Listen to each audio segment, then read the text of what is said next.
Golden prime stories. అది 1990వ సంవత్సరం. ఆ పల్లెటూరులోనే పెద్ద కాపు అయిన రామనాథం గారి ఇల్లు అది. ఆయన భార్య అన్నపూర్ణమ్మ. ఆవిడ గయ్యాళి కాదు కాని ఆవిడ మాటకు ఆ ఇంట్లో ఎదురులేదు. ఆవిడకు ఉన్న ఒకే ఒక్క పెద్ద తలనొప్పి. ఆవిడ ముగ్గురు కోడళ్ళు. పెద్ద కోడలు సుమతి, రెండో కోడలు ప్రమీల, చిన్న కోడలు రాధిక. ఈ ముగ్గురికి ఒకరంటే ఒకరికి అస్సలు పడదు. ఎప్పుడూ పనుల విషయంలో కొట్లాడుకుంటూ ఉంటారు. ఒకరోజు ఉదయం పూట అన్నపూర్ణమ్మ హాల్లో కూర్చుని కూరగాయలు తరుగుతోంది. అప్పుడే వంటగది నుంచి గిన్నెల శబ్దాలు, దాంతోపాటు కోడళ్ల గొంతులు పెద్దవిగా వినిపించసాగాయి. అసలు నీకు వంట చేయడం వచ్చా ప్రమీల? సాంబార్లో అన్ని నీళ్ళ? సాంబారంటే సాంబార్లా ఉండాలి కాని గోదావరి నదిలో ఉండకూడదు. దీంట్లో పడవలు కూడా వేసుకోవచ్చు అంది చేతులు తిప్పుతూ. రెండో కోడలు ప్రమీల చేతిలో ఉన్న గరిటెను గిన్నెకు గట్టిగా కొడుతూ, ఓహో, మీ అమ్మగారింట్లో రోజు 5 స్టార్ హోటల్ వంటలు వండేవారా అక్కయ్య?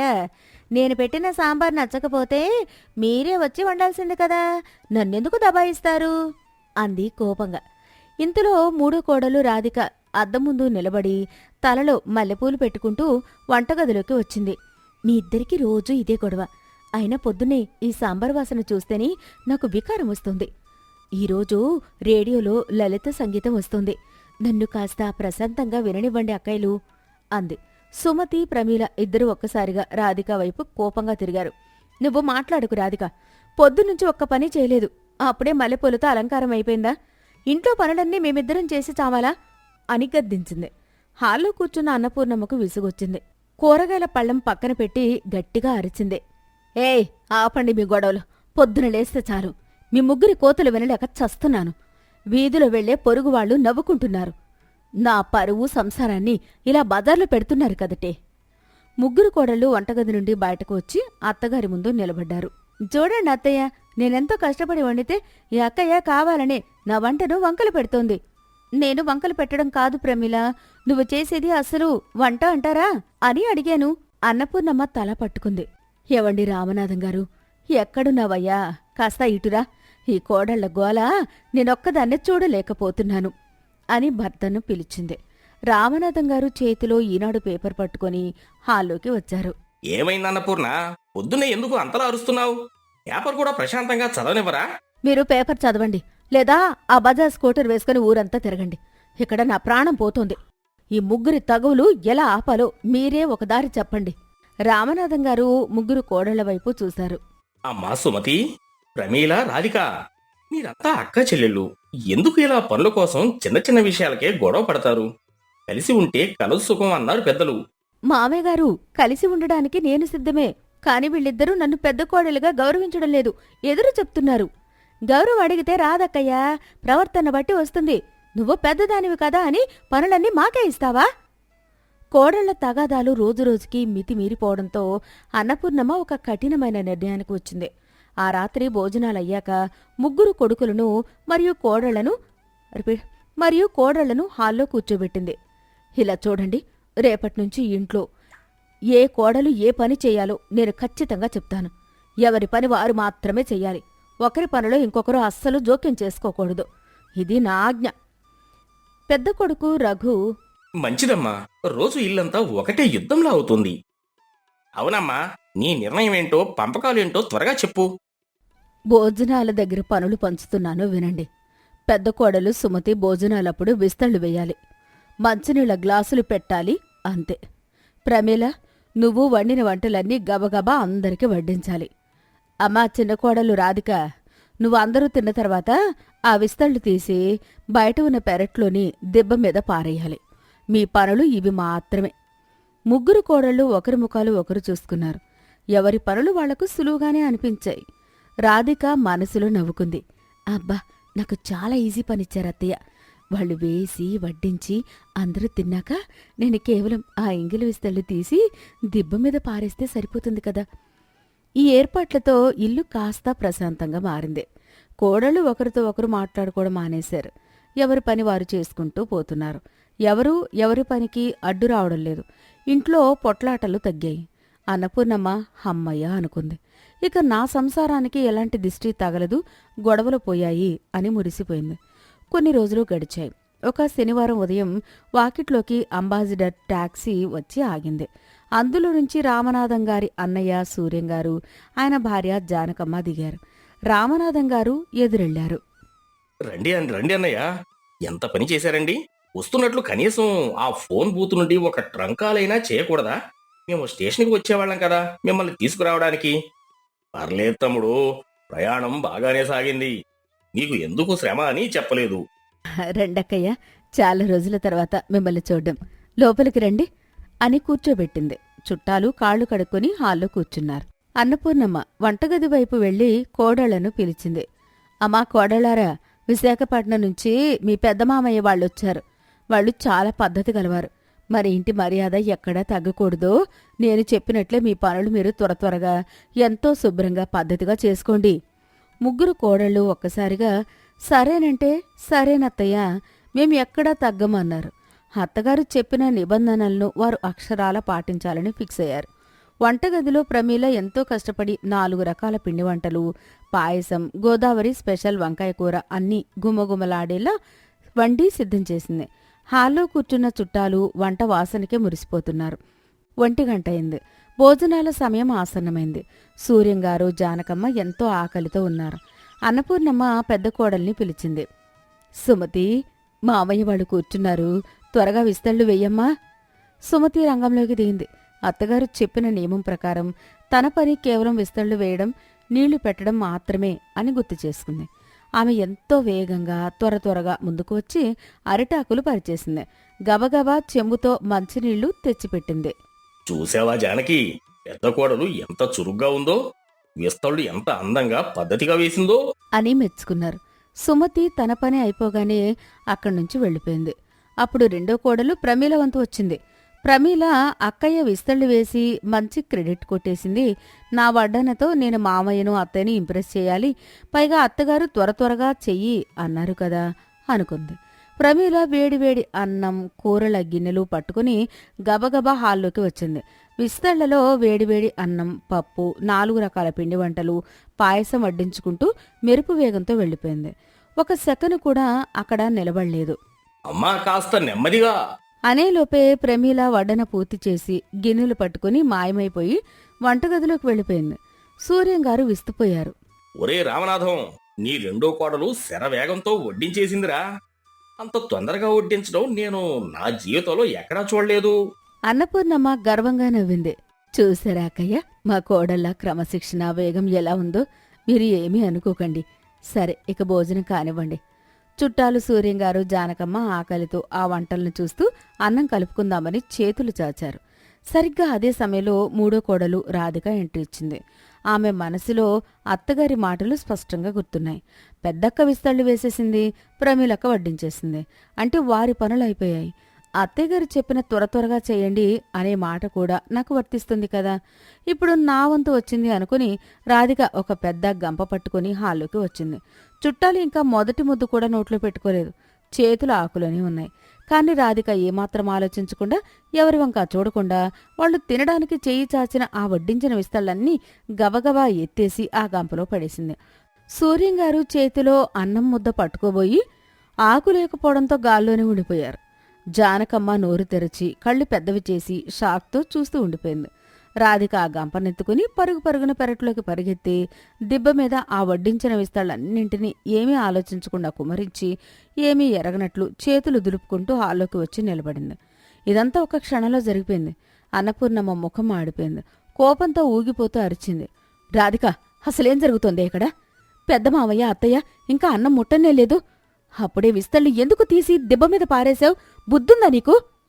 రాధిక అయోమయంగా మొహం పెట్టింది. వంటగదిలో ఉన్న సుమతి, ప్రమీలలను కూడా గట్టిగా పిలిచింది. ముగ్గురు కోడళ్ళు అత్తగారి ముందు ఒక లైన్లో నిలబడ్డారు.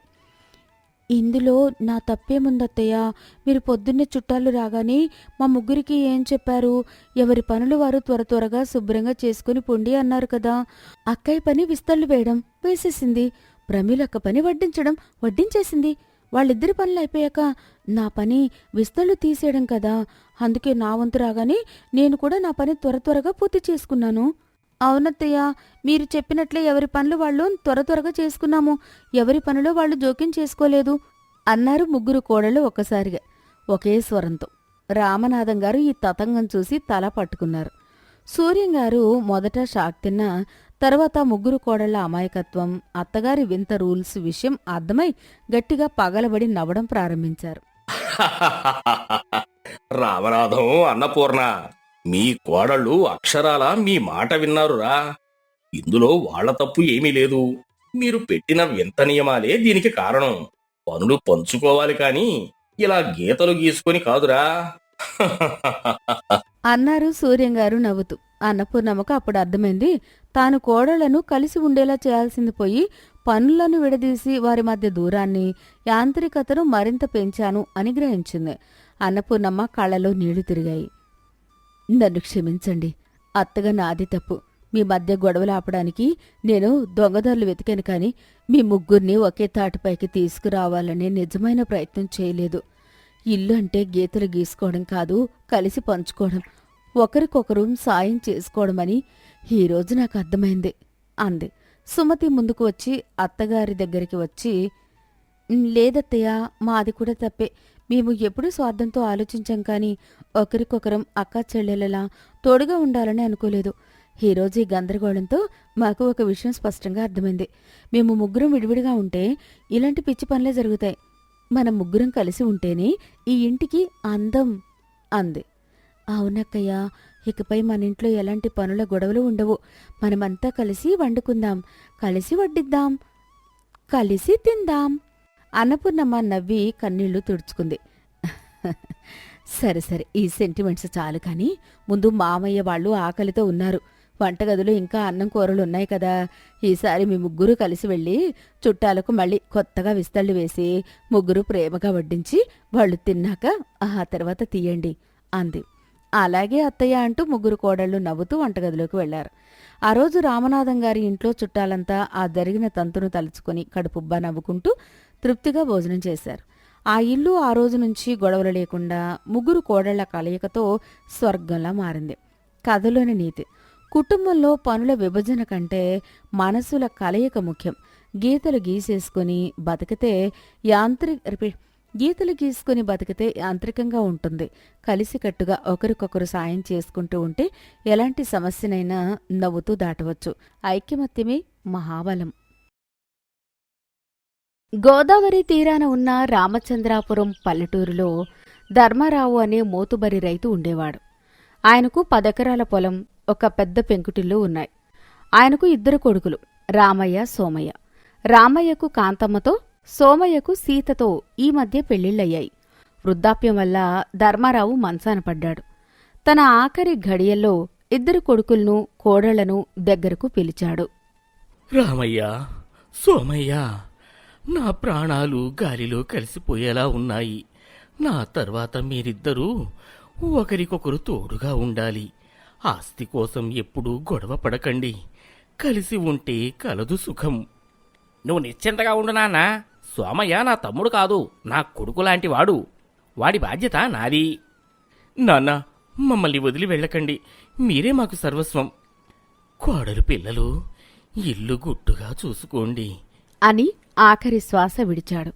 ఆయన మరణంతో ఆ ఇంట్లో పెద్ద దిక్కు లేకుండా పోయింది. తండ్రి మరణానంతరం ఇల్లు మరియు పొలం బాధ్యత రామయ్య చేతికి వచ్చింది. పెద్ద కోడలు కాంతమ్మ పుట్టిల్లు చాలా గొప్పది కావడం వల్ల ఆమెకు గర్వం ఎక్కువ. ఇంట్లో పనులన్నీ చిన్న కోడలు సీతతోనే చేయిస్తూ తను మాత్రం దర్జాగా మహారాణిలా కూర్చునేది. ఉదయం పూట ఇంట్లో, ఏమే సీత, ఆ బట్టలన్నీ ఉతికి త్వరగా వంటగదిలోకి వెళ్ళి వంట చెయ్యి. నాకేమో ఒళ్ళు నొప్పులుగా ఉంది, నేను కాసేపు పడుకుంటాను. అదేంటకయ్యా, ఉదయం నుంచి ఇల్లు అలికి ముగ్గులు పెట్టి అన్నీ నేనే చేస్తున్నాను. మీరు కూడా ఇంటికి కోడలే కదా, ఆ కాస్త వంట పని మీరు చెయ్యొచ్చు కదా. నోర్మొయ్, నేను గొప్పింటి పిల్లను. మీలాగా చాకరీ చేయడం నాకు అలవాటు లేదు. ఎదురు చెప్పకుండా వెళ్ళి నేను చెప్పిన పని చూసుకో. సీత ఏమీ అనలేక మౌనంగా వంటగదిలోకి వెళ్ళిపోయింది. ఆస్తి మొత్తం తన గుప్పెట్లోనే ఉండాలని ఆశపడే కాంతమ్మ ఆ రోజు రాత్రి పడుకునే ముందు భర్త రామయ్యకు, ఏమండి, పగలు రాత్రి గాడిదలా కష్టపడేది మీరు. ఆ సోముగాడు, వాడి పెళ్ళాం సీత మాత్రం దర్జాగా మహారాజుల్లాగా ఇంట్లో తిని కూర్చుంటున్నారు. ఇది ఇలాగే కొనసాగితే రేపు మన పిల్లల గతి ఏంటి? అదేంటి అలా అంటావు? వాడు నా సొంత తమ్ముడే కదా. నాన్నగారు పోతూ పోతూ ఇద్దరం కలిసే ఉండాలని చెప్పారు కదా. ఆహా, నాన్నగారు చెప్పారట. మీ తమ్ముడు మీకు రేపు గుడి కట్టిస్తాడనే అనుకుంటున్నారా? వాడికి లోకజ్ఞానం లేదు. రేపు పొద్దున్న ఆస్తి పంచుకుంటే వాడికి కూడా వాటా ఇవ్వవలసి వస్తుంది. రామయ్య ఆలోచనలో పడి, మరి ఏం చేయమంటావి ఇప్పుడు? రేపు ఉదయాన్నే పట్నం వెళ్ళి ఒక తప్పుడు వీలునామా సృష్టించుకొని రండి. నాన్నగారు చనిపోయే ముందు ఆస్తి మొత్తం పెద్దవాడికి, ఆ ఊరి చివర ఉన్న పాడుబడ్డ గుడిసె చిన్నవాడికి రాసినట్లుగా అందులో ఉండాలి. ఆ వీలునామా వాడి ముఖాన పడేస్తే నాన్నగారి మాటే కదా అని నోరెత్తకుండా వెళ్ళిపోతాడు. మొత్తం 10 ఎకరాలు మనవే. అది పాపం కదా కాంతమ్మ. దొంగ వీలునామా అంటే వాడేమైపోతాడు? పాపమంటూ కూర్చుంటే రేపు మనం అడుక్కోవాలి. మీరా పని చేస్తారా లేదా నన్ను పుట్టింటికి వెళ్ళిపోమంటారా? ఏదో ఒకటి తేల్చుకోండి. సరే సరే, నువ్వు చెప్పినట్టే చేస్తాలే, గొడవ చేయకు. మరుసటి రోజు ఉదయం రామయ్య పట్నం వెళ్ళి ఒక పాత కాగితం మీద నాన్నగారి పేరుతో అబద్ధపు వీలునామా రాయించుకుని వచ్చాడు. సోమయ్య అమాయకంగా పొలం పనులు ముగించుకుని ఇంటికి వచ్చాడు. ఒరే సోమయ్య, ఇలా రా తమ్ముడు. ఇదిగో ఈ కాగితం చూడు. ఏంటి అన్నయ్య, ఏంటా కాగితం? నాన్నగారు చనిపోయే ముందు రాసిన వీలునామారా ఇది. ఆయన పట్నంలో ఉన్న ప్లేడుడు గారి దగ్గర దాచిపెట్టారట. ఈ రోజే నాకిచ్చారు. అవునా? అందులో ఏముందన్నయ్య? నా పెద్ద కొడుకు రామయ్య బాధ్యత గలవాడు కాబట్టి 10 ఎకరాల పొలం, ఆ ఇల్లు వాడికే చెందుతాయి. చిన్నవాడు సోమయ్యకు ఊరి చివర ఉన్న గుడిసె, రాళ్ల కుప్ప స్థలం చెందుతాయి అని రాసి ఉందిరా. నాన్నగారి కోరిక ఇదే కాబట్టి మరి మనం పాటిద్దాం. అన్నయ్య, నాన్నగారు అలా ఎందుకు రాస్తారు? నన్ను ఇంత పరాయివాణ్ణి చేశారా? ఆయనకు నా మీద ప్రేమ లేదా? చూసావా మీ తమ్ముడి వంకర బుద్ధి? మీ నాన్నగారు స్వయంగా రాసిన వీలునామాను కూడా తప్పుపడుతున్నాడు. వీలునామా ప్రకారం ఈ ఇల్లు మాది. ఏమే సీత, ఆ సామాన్లన్నీ సర్దుకుని నీ మొగుణ్ణి తీసుకుని ఇక్కడ్నుంచి బయలుదేరండి. అక్కా, బావగారు, ఆ వీలునామాలో ఉన్న నిజం ఆ దేవుడికే తెలియాలి. ఏమండి, పదండి, మనకు ఏది రాసిపెట్టి ఉంటే అదే జరుగుతుంది అని సోమయ్య, సీత ఏడుస్తూ ఇంట్లో నుంచి బయటకు వెళ్ళిపోయారు. ఊరి చివర ఉన్న ఆ పాడుబడ్డ గుడిసెను బాగుచేసుకుని జీవనం సాగించడం మొదలుపెట్టారు. రామయ్య ఆస్తితో జమీందారులా బతుకుతున్నాడు.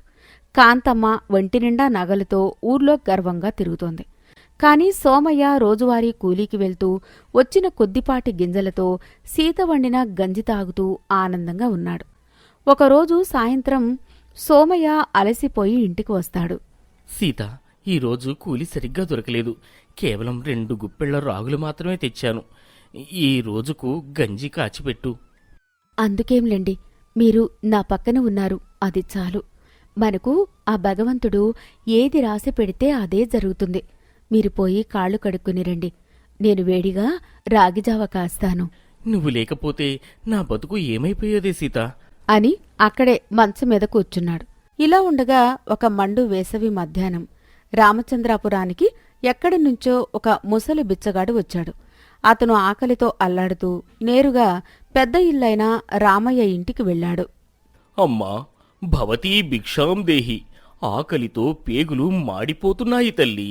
అయ్యా, ధర్మప్రభువులు, ఎవరైనా ఉంటే పట్టెడన్నం పెట్టి పుణ్యం కట్టుకోండి. కాంతమ్మ విసుగ్గా బయటకు వచ్చి, ఎవడ్రవాడు మిట్ట మధ్యాహ్నం నిద్ర కూడా పోనివ్వకుండా అరుస్తున్నాడు? తల్లి, ఆకలితో ప్రాణాలు పోయేలా ఉన్నాయి. కాస్త అన్నం ఉంటే పెట్టమ్మా, చల్లగా ఉంటావు. ఓహో, ఈ ఎండకు చల్లగా ఉంటానా? అయినా నీకు అన్నం పెడితే నాకేం లాభం? పోపో, ఇక్కడేమీ లేదు, పక్కింటికి పో. అలా కోపపడకమ్మా. ఉన్నవాళ్లు లేనివాళ్లకింత పెడితే ఆ దేవుడు సంతోషిస్తాడు తల్లి. ధనం గర్వాన్ని పెంచకూడదు, దానగుణాన్ని పెంచాలమ్మా తల్లి. నాకు నీతులు చెబుతావా? ఇక్కడ్నుంచి కదులుతావా లేదా ఓరే కుక్కల్ని ఉసిగొల్పమంటావా? నా పుణ్యం సంగతి దేవుడెరుగు కాని నా ముందు నుంచి పో ముసలోడా.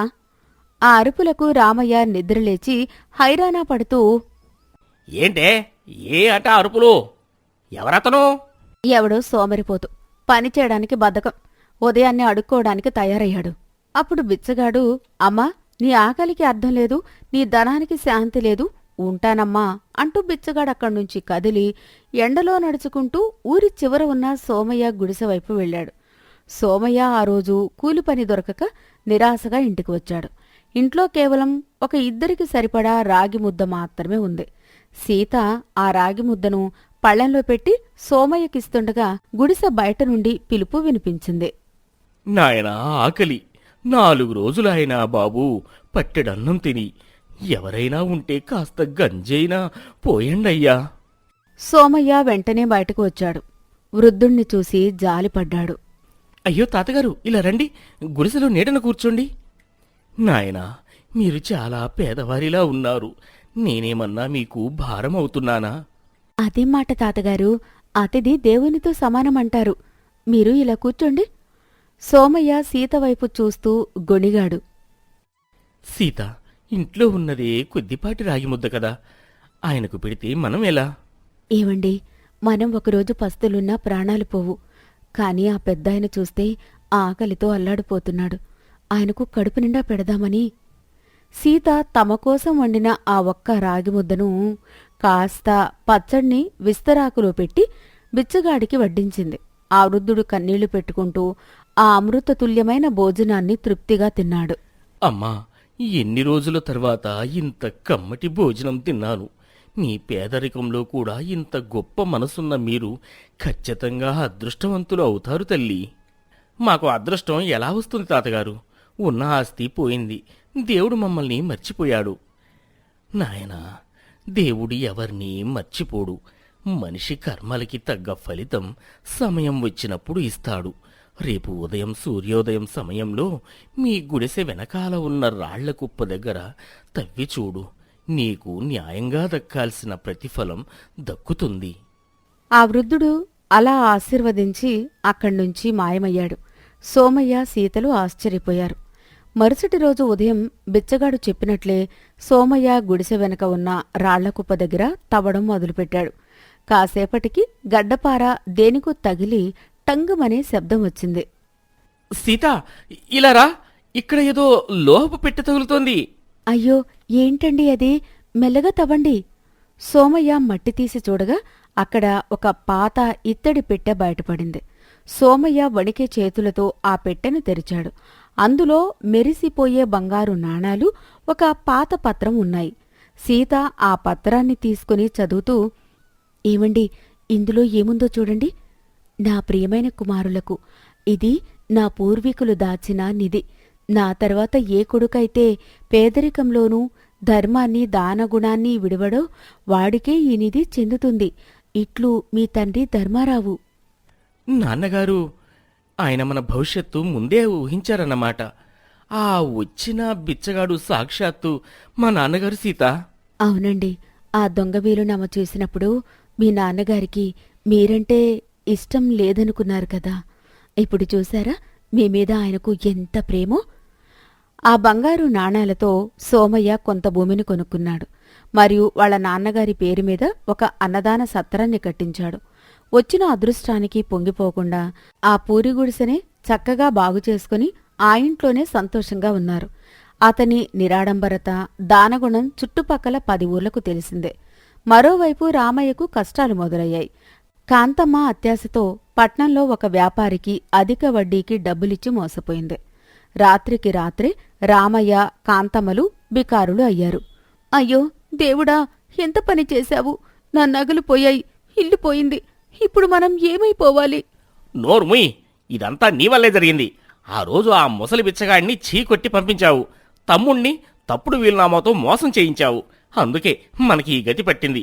పాపకోపంలోకి నెట్టేశావు నన్ను. నాకేం తెలుసండి ఇలా అవుతుందని. ఇప్పుడు మనకి దారేంటి? మనకి ఒకే ఒక్క దారి ఉంది, పద.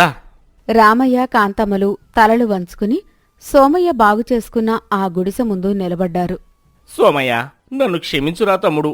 నా స్వార్థంతో నీకు అన్యాయం చేశాను. నాన్నగారి పేరు మీద దొంగ వీలునామా సృష్టించి పాపం మూటగట్టుకున్నాను. దేవుడు నాకు సరైన శిక్ష వేశాడురా. నేను రోడ్డున పడ్డాను. చెల్లెమ్మా, నన్ను క్షమించు. అహంకారంతో కళ్ళు మూసుకుపోయాయి. గొప్పింటి పిల్లనన్న గర్వంతో నిన్ను పని మనిషిలా చూశాను. మాకు గూడు లేదు, గుడ్డ లేదు. అన్నయ్య, నువ్వు నా తండ్రి లాంటి వాడివి. ఆస్తి పోయిందని నేను ఏనాడూ బాధపడలేదు. కానీ నువ్వు దూరమయ్యావని ఏడ్చాను. అక్కయ్య, మనమంతా ఒకటే కుటుంబం. ఈ ఇంట్లో మీకు సగం హక్కు ఉంది. లోపలికి రండి. రామయ్య, కాంతమ్మలకు తమ తప్పు పూర్తిగా అర్థమైంది. అప్పట్నుండి వారు తమ గర్వాన్ని వదిలి సోమయ్య కుటుంబంతో కలిసి ఆ పూరి గుడిసెలోనే ప్రేమగా, ధర్మంగా జీవించడం ప్రారంభించారు. పేదలకు సహాయం చేయడంలో వారూ పాలుపంచుకున్నారు.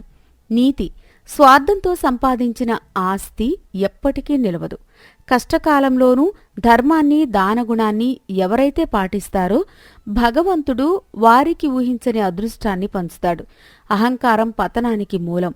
క్షమాగుణం మనిషిని ఉన్నతుణ్ణి చేస్తుంది.